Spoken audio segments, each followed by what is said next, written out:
Dear students, welcome back. This is Dr. Biju Vasdevan.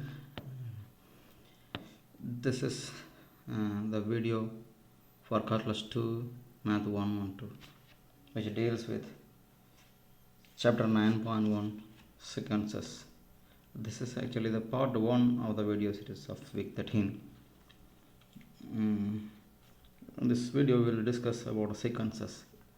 In everyday language, the term sequence means a succession of things in a definite order. The order means maybe chronological order, size order, logical order, etc. In mathematics, the term sequence commonly used to denote a succession of numbers whose order is determined by a rule or a function. In this section, we will develop some of the basic ideas concerning sequences of numbers. Definition as per our textbook. The sequence is a function whose domain is set of integers. See, we have a domain and we have a range. A function is defined from a domain to range, isn't it? Now, sequence is a function. We can call it a discrete function. Discrete function. See, function is not continuous. It's only a dot. Function is defined for exact values of integers, isn't it? Okay.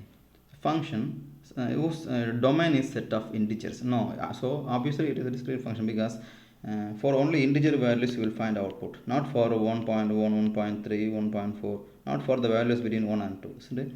The integers, more specifically, we can say it is non-negative integers or natural numbers, we can say n. So generally, as per our textbook, this is set of integers. The domain is set of integers. In general, it is accepted to say the domain D is a natural set of all natural numbers. Most common practice is natural number, and this is to domain R. Range. This is a domain to range R. Right? Fine. So here some of the sequences have been given. This is called the brace notation. It is given here. This is graphical notation. This is brace notation. In brace notation, you have been given n plus 1. N plus 1 is the nth term, a general term you can call. When n is 1, you will get 2. N is 1, you will get 2. N is 2, n increases. So when you represent numbers in some order, we call it sequence. For example, 1, 2, 3, 4 is a sequence. 2, 4, 6, 8 is a sequence. 1, 3, 9, 1, 3, and 5, 7, 9 is all number sequence, isn't it? So numbers are in arranged order, on some order.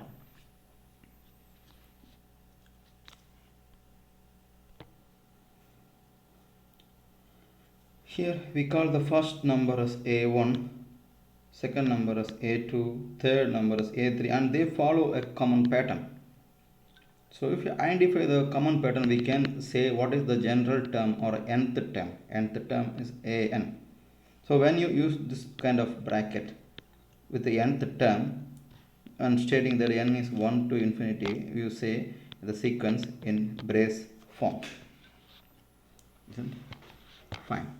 Let us see what is given in the graph. Here this is a sequence, increasing sequences, and going on. For every n increasing, you are getting a different output. The inputs are, you see all inputs start from 1 to infinity, natural numbers. Obviously in the second example also, all you find inputs are natural numbers. You see here, negative 1 power n plus 1. When you say power is n plus 1, you start with the positive 1. N plus 1 or n minus 1, you start with the positive 1. If you say minus 1 to the power n, you start with the negative 1 when n is 1, when n is starting from 1. So this is an oscillating sequence, isn't it? First term is positive 1, second term is negative 1, positive 1, third negative 1, and it's oscillating. Here, this sequence seems to be converging to some point. You see, this is an example of convergent. What is it? Okay, what is this? N over n plus 1. So for n is 1, you will get 1 over 2. when next term 1 over 3, I mean 2 over 3, 3 over 4, it will be going this way. So some examples of sequences have been given here, right? Now, a sequence represented by its nth term, isn't it? By a bracket, is said to converge to the limit L if for given any epsilon greater than 0, there is a positive integer n such that the nth term, the difference between the nth term and some number L is very smaller. If you choose epsilon is very small number, very next to 0, you are taking an epsilon. Epsilon itself is very small number, and you consider the difference between the nth term and some number L is lesser than epsilon. There is no big difference between an and L. In such cases, we say that the sequence an converges to L because its nth term is nothing but L. There is no big difference between them. That's what. So we can find this L by taking the nth term, find the n bigger of the nth term by using the concept of limits that we have already studied. So it's given here. So sequence is going on from here n1 n equal to 1, here n equal to 2, here n equal to 3, here n. So after some capital N, that is after some integer, you see your nth term will be falling in this interval, and it's more going more closer to L as you increase. When the n value is increasing the direction, the nth term an is going very closer to L. So the difference between them is very small. And there are many examples we are going to discuss. So some properties. Suppose that the sequence an and bn converge to limits L1 and L2. So if you can find a limit for an when n goes to infinity, you can say the sequence an is converging to L. Similarly, sequence bn is converging to L. In these cases, when you have two sequences converging to two different numbers L1 and L2, and there is a constant c, what are the general rules about elements, about the sequences? For the constant term, the limit is itself, isn't it? When you multiply nth term with a constant comes out nth term. So the sequence CAN will converge to CL1. The sequence AN plus BN from the second term, what you are coming say is converging to L1 plus L2.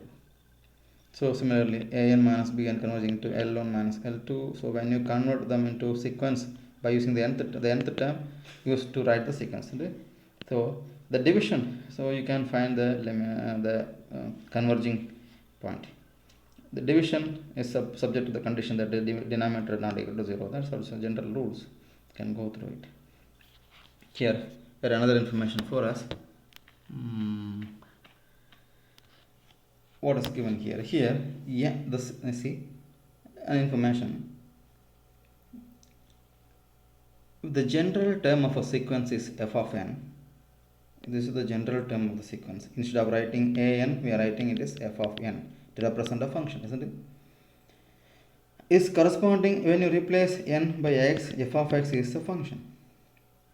F of x is a function in the interval. So the sequence is different for natural number. So function is defined from 1 to positive infinity, including, so this is open interval, this is positive interval, including 1 to infinity. So when you define this function in the interval, closed interval, left to closed, 1 to positive infinity, then the values of f of n can be seen as the sample values of f of x taken as positive integers. See the discrete values of. You can find that the fn, the sequence, gives the track for the function. So if the function converges, obviously sequence converges. That's what the point we are coming to say. If this function converges to some L, obviously its corresponding sequence, it's a discrete part. This is continuous part, isn't it? Continuous part, continuously going on. It's a discrete part. F of n will be converging to the same L when x is increasing here. But the converse is not true. f of x converges L to L, then f of n, it's a series, it's a sequence converges. If a function is representing the same track, isn't it? F of x is the function representing the same track. If the f of x is function converging to L, its sequence converges. But conversely, this is the sequence, see, it is looking like representing a different curve, though it is on the different function. The function is oscillating function, isn't it? Between 0 and L. So function f of n seems to be converging. The track of the sequence seems to be is converging to L, but the function never. It's oscillating between 0 and L. So the converse is not true. That's what this graph says. This is a sandwich theorem, otherwise squeezing theorem. We can call it in different ways. What's the meaning of this theorem? There is a sequence sandwiched between Cn and An. An is one sequence, Bn is another sequence, Cn, there are three sequences.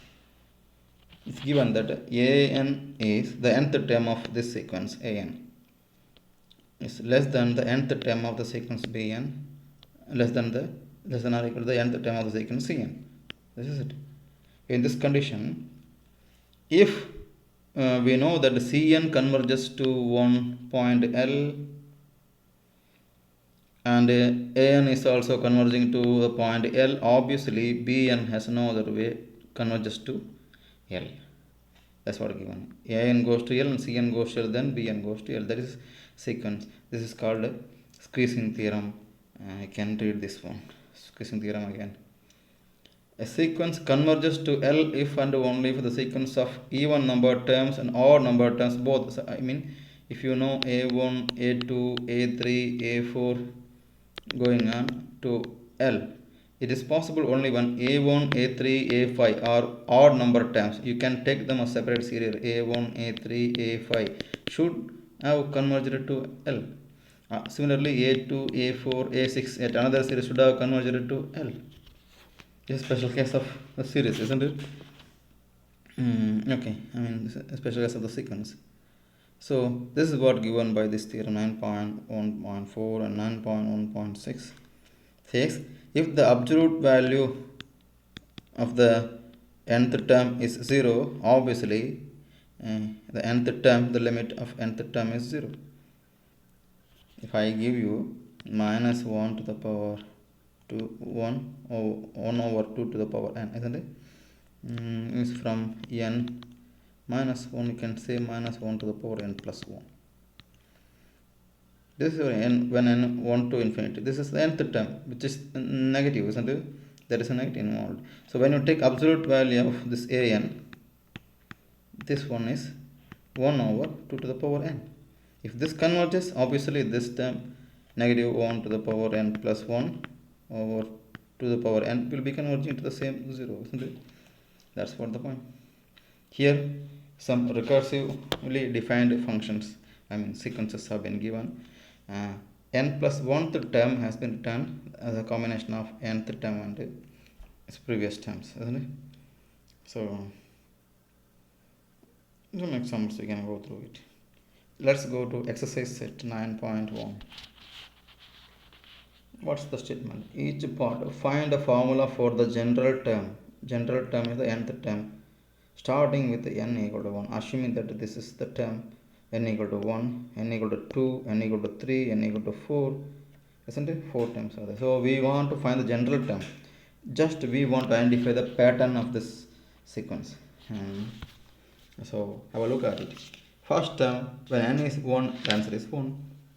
When n is 2, denominator is, see, when n is 1, you are getting 1. When n is 2, I'm actually solving problem number A. You are getting 1 over 3. Is there any relation between 2 and 1? It's looking like this is 2 square minus 1, isn't it? 2 square minus 1. Okay, let's go to the third one. Next one, 1 over 9. When n is equal to 3, okay, minus 2, n is 2, this is 3, isn't it? This is n is 3, it is looking 9, so 3 square is coming. Okay, square, but there is this 3 square here, but here it is not 2 square, it is 3. Let me try one more time. What is it? When n is 4, this is 27. They are multiples of that is 3 powers of 3 maybe, isn't it? So when you write properly, when it is possible to write 3 to the power 3, so 4 minus 1, isn't it? 4 minus 1. Here 3 square, 3 minus 1. Here 3 to the power 1, 2 minus 1. Here 1. So it's getting we are getting the pattern now. It is general term is 1 over 3 to the power n minus 1. If n is 4, it's 4 minus 1. If n is 3, is 3 minus 1. N is 2, it is 2 minus 1, isn't it? So n minus 1 is all are positive signs, so no change. So this is the nth term. This is the brace notation of the sequence, isn't it? And we can write this is n from 1 to infinity, the nth term for the problem number A. An is, they are asking for the general term. An is 1 over 3 raised to n minus 1. And gently remember, for even numbers 2, 4, 6, 8, we have a general term 2n. For all numbers 1, 3, 5, 7, 9, we have two different forms. 2n minus 1 is possible or 2n plus 1 is possible, depending upon the choice whether you start with n equal to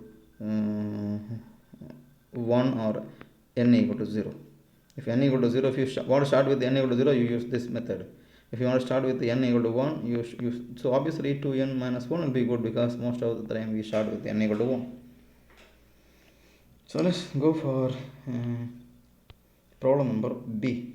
The same, actually B is the same sequence but alternate sign. Second term is negative, fourth term is negative, sixth term will be negative. So alternate sign. Whenever alternate sign comes, it will be either negative 1 to the power n minus 1 or negative 1 to the power n plus 1.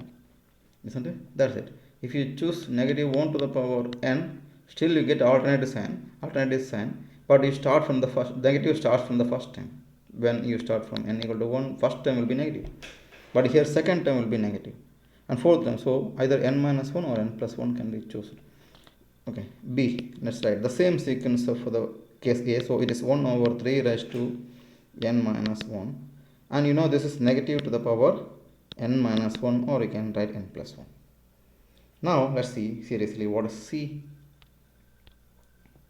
How to write the nth term for C. What is going on? When n is 1, you got 1 over 2.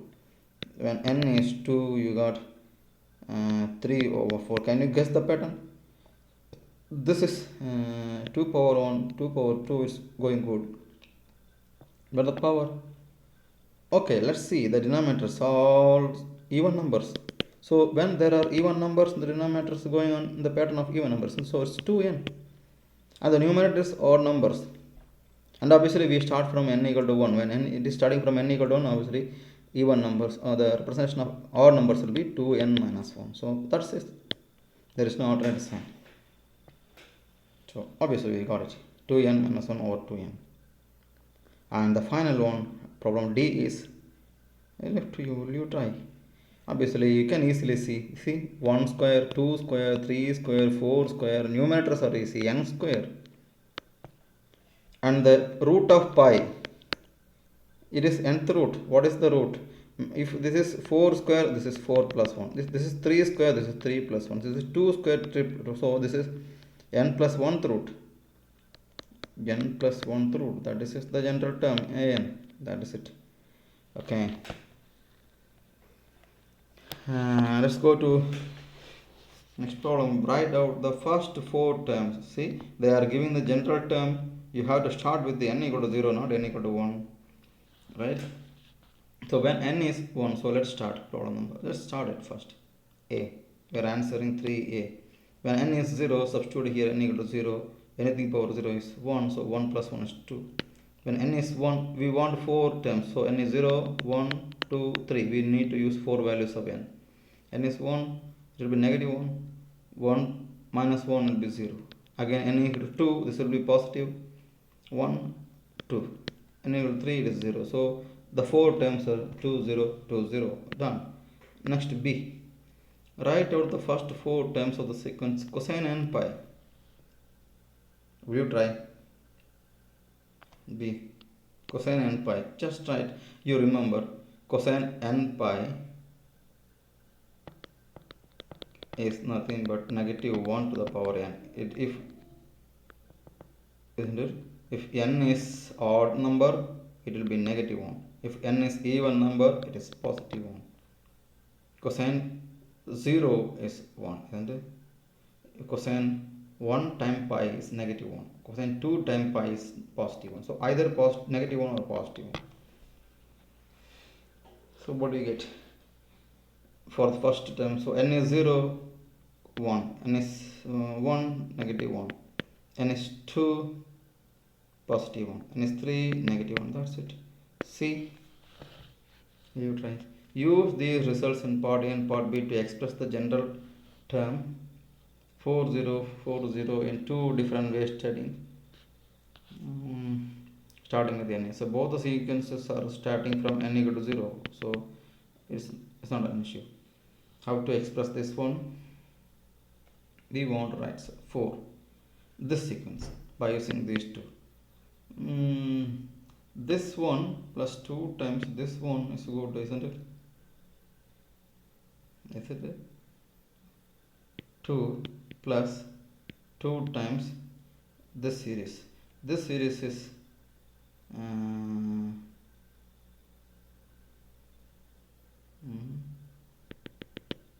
what is 1 plus minus 1. Again we get 2020 plus 2 times this series.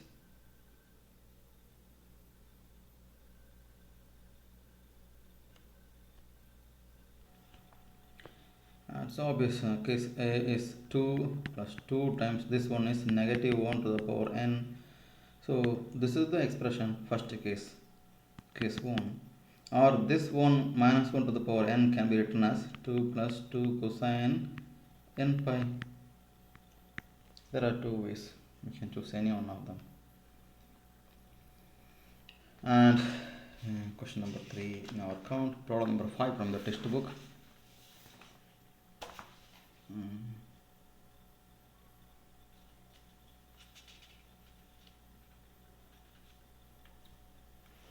I will solve problem number 5. 6 has been left to you. You can try. Both are of the similar type. F of x has been given. Cosine pi x over 2. And we should remember cosine is always oscillating between positive and negative ones, isn't it? Now we have to divide an.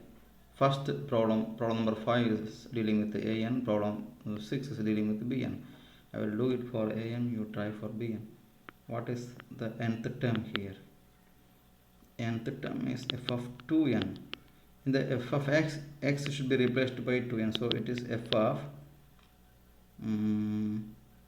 2n, the cosine pi 2n divided by 2. So you are getting again cosine n pi. We know cosine n pi is minus 1 to the power n. So an is, so the sequence given to us as an is negative 1 to the power n, and n starts from any suggestion given the problem? No. So obviously our choice is 1. N starts from 1 and goes to infinity. So this is, so one more time, write it clearly. Negative 1 to the power n. This is the base form when n from 1 to infinity. So when n is 1, this is negative 1. So I am writing B, A1. When n is 1, A1, you will get the A1. A1 is negative 1. A2 is positive 1. A3 is negative 1. A4 is positive 1. That's it. 4 terms have been done. 5. A5, odd number will give you negative 1, right? And whether this is converging? No, obviously it will not converge because it is oscillating between positive and negative 1. So oscillatory. between positive and negative ones. The sequence will never move to one particular point. It is running between negative 1 and positive 1. What is the part A? Whether the limit of this function exists. So try nth term. When n equal to x equal to infinity, limit x goes to infinity, positive infinity, cosine pi x over 2. Cosine infinity. See, actually it should be either positive 1 or negative 1. So you have two different limits, either positive 1 or limit, depending upon the case, because x cosine is oscillating between positive and negative 1, so it does not have a limit. It will not converge. It oscillates between plus or minus 1, so no, does not converge, does not exist. In the similar way, try this one. Replace x by 2n plus 1, which will be an odd number. 2. Try this one itself. The answer is given here. Write out the first 5 terms of the sequence. First 5 terms. I think it's very easy for you, isn't it? And verify the sequence converges. If it is converging, find the limit, and that's it. Question number 7. First 5 terms, take n equal to 1. Here 1 over 1 plus 2, which is 3. Next n equal to 2. 2 over 4, n equal to 3. 3 over 5. 4 over 6. 5 over 7. We found first n numbers, first 5 terms in the sequence. Now verify the limit exists. Limit n goes to positive infinity, n over, for the nth term, n over n plus 2. See, this is just a polynomial, isn't it? The coefficient of n in the numerator is 1, the denominator it is 1 over 1, because go back to the concept of limits, end behavior of the polynomials. So the degree of the polynomial in the numerator is 1, the degree of polynomial in the denominator is also 1, their coefficient is 1 over 1, answer is 1. It converges. As far as there is a finite value, it converges. What about next problem, problem number 10? You can try here. 10. First 5 numbers have been left. I leave the first 5 terms to you. Would you try? Let me try for this problem as well. When n is 1, it is ln1, which is 0. ln 1 over 2, ln 1 over 3, ln 1 over 4, ln 1 over 5. That's our first 5 terms. Just replace the n by the numbers from 1 to 5. And for 10, we are finding the limit. Limit n goes to positive infinity, ln 1 over infinity. When n is infinity, 1 over infinity is 0, ln 0 is negative infinity. You remember e raised to negative infinity is 0. So when you take ln on both sides, negative infinity will be ln 0. So it diverges, DGS, diverges. It's not converging. Diverges, DGS stands for diverges, so it's not converging. What about question number 14?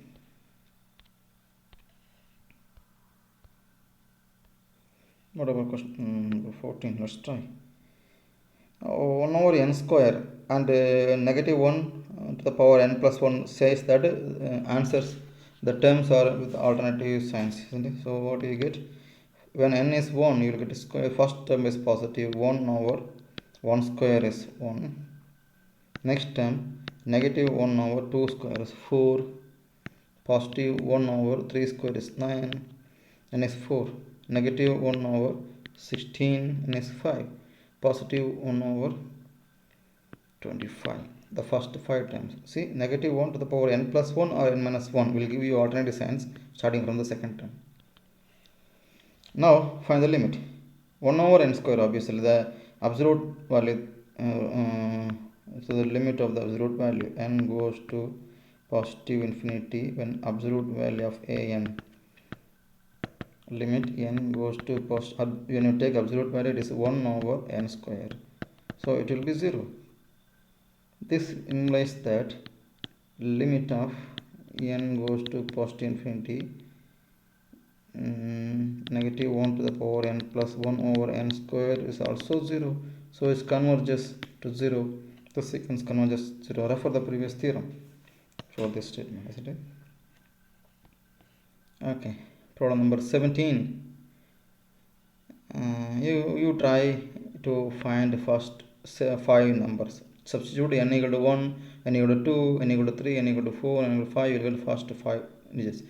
My part is whether the limit exists or not. Multiply, make it a polynomial. N square plus 1 times n plus 2n plus 3n plus 2 divided by 2n square. This is the actual sequence, isn't it? Now when you take the limit of this term, limit n goes to positive infinity, is a polynomial again.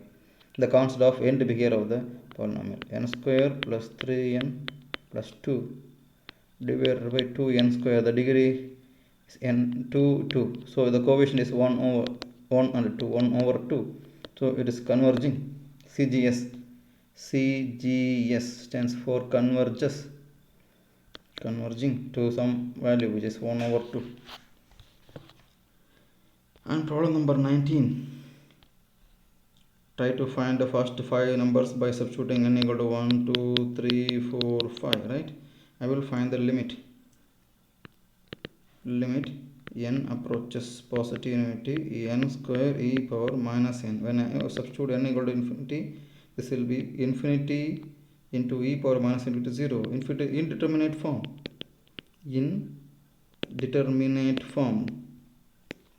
0 into infinity. By L'Hopital rule, we need to apply L'Hopital rule. We need 0 over 0 or infinity over infinity, isn't it? So we make this 0 in the denominator, it will be infinity. So rearrange these terms. Limit n approaches positive infinity n square over e raised to n. I taken this term to the denominator with a positive sign. Now n equal to infinity gives infinity over infinity, again indeterminate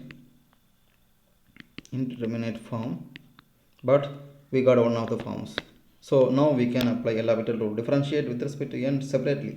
It will be 2n the numerator divided by e power n remains. Again limit n goes to positive infinity. See, again infinity by infinity. Indeterminate form. Continue this. I am writing here. Continue this. Differentiate this term 2n by n. So it will be 2 e raised to n. Now limit n goes to positive infinity. Now this is e power infinity 0. 2 over 0 is e power infinity is infinity. 2 power infinity is 0. Converges. So almost all are converging. So which one didn't converge? 10. In the case of 10 we got negative infinity, so all others are converging.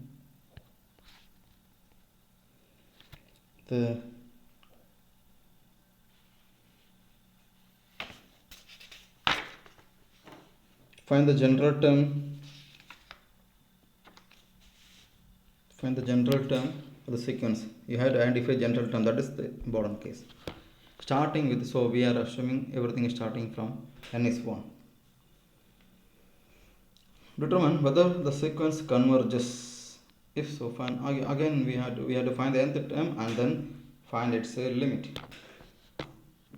Okay, guess that pattern here.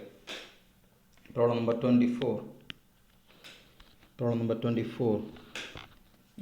This is square terms of the natural numbers. So 1 square, 2 square, 3 square, 4 square, isn't it? But here 1 square on the numerator is 0. 1 minus 1. Okay, we got it, isn't it? 2 square, 2 minus 1, 3 square, 3 minus 1, 4 square, 4 minus 1. Got it? So this is n square the denominator, n minus 1 the numerator.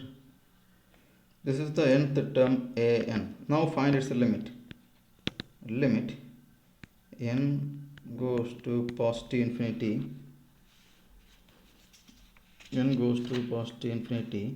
And what is it? N minus 1 over n square. Now degree of the denominator is more in the case of n to be here of the polynomial, isn't it? So n over n square, this will be more. So you will get denominator infinity. Obviously it will be 1 over infinity, which is 0. So converges. Check by using the previous rules of limits, isn't it? So you can cancel 1n and 1n will be the denominator, so it's 0. 24 is done. 25, find the nth term. Again 3 square, 3 square, 3 cube, 3 raised to 4, but with the alternate signs. We know whenever there is a negative sign alternative for alternated terms, starting from second term, it will be negative 1 to the power n minus 1 or n plus 1. You can choose one of them. And this is 1 over 3 raised to n. 3 power 1, 3 power 2, 3 power 3, 3 power 4, 4, isn't it? So this is the sequence. Therefore, nth term is minus 1 to the power n minus 1 divided by 3 power n. Now find its limit. Limit I'm finding the top. So limit n approaches positive infinity. I take the absolute value for limit. So we have the rule. When you take absolute value, it will be 1 over 3 power n. We take the absolute value of n. So it is 1 over 3 to the power n, neglecting this negative and positive combinations. So when n is infinity, 1 over 3 power infinity, 1 over infinity, it is 0. If the absolute value converges, obviously this value also converges. That is the theorem. You remember, we have studied such a theorem before starting the exercise set. So this is converging. This is converging. Converges. CGS stands for converges. DGS stands for diverges. Okay, problem number 24, 25 have been done. 27, 29. 2 more problems will conclude this chapter. 27. Can you try for some times? This is 1 minus 1 over 2. What is the pattern going on? When n is 1, this is n minus 1 over n plus 1. When n is 2, this is 2, this is 1 over n minus 1 over n plus 1. So this is this is multiplied by negative 1, isn't it? Third one, n is 3, this is n is 1, n is 2, n is 3. Third term, 1 over 3, 1 over 3 plus 1 over n, 1 over n plus 1. So this is working. Yeah, 1 over this is then the first term is also 1 over n, not n. So general term is 1 over n minus 1 over n plus 1. For all terms is working. But the question is second term and fourth term with a negative sign, because you had to change this one to 1 over n first and then 1 over n plus 1. So it will get a negative sign outside. So second term, fourth term, sixth term, all the alternative terms will be negative sign. So we should use in front of this one negative 1 to the power n minus 1. This is the sequence now. Isn't it? Starting from n equal to 1 to infinity. Now find the limit. Let's find the limit. Take the absolute value. The absolute value of the nth term is 1 over n minus 1 over n plus 1. So limit, both the terms have n in the denominator. Obviously 1 over infinity, 1 over infinity is 0. Limit n goes to positive infinity. 1 over n minus 1 over n plus 1 will be 0. When the absolute value, the limit of the absolute value is 0, obviously the limit of this term is 0. So limit of n, limit n goes to positive infinity, an is 0.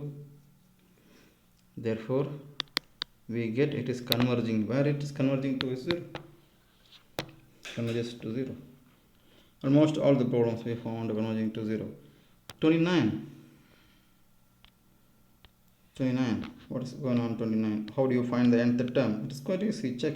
When n is 1, this is more than, we are starting from n equal to 1. When n is 1, this is looking like n plus 1 under square root. This is looking like n plus 2. We have to check this is working for every time. When n is 2, this is n is 1, n is 2, n is 3, n is 2, it is 2 plus 1, yes, minus 2 plus 2. So this is again n plus 1, n plus 2 under square root. Yes, it is working. Third, n 3, so under square root n plus 1. So here is clear, isn't it? The nth term is clear. What is it? Is there any positive negative combination? No, all are positive signs. So the nth term an is under square root n plus 1 minus under square root n plus 2. Now find the limit of this term. That's the question. So limit n approaches positive infinity an. This is limit n approaches positive infinity. What is it? Under square root n plus 1 minus under square root n plus 2. So when we want to find the limits of the radicals, previous chapters of limits, you can see we have to take its conjugate and multiply and divide by the term. So limit n approaches positive infinity, this term is root of n plus 1 minus root of n plus 2. So conjugate should be used. So I want an empty page to show this one to you. The conjugate is to be multiplied. I will write in different paper. So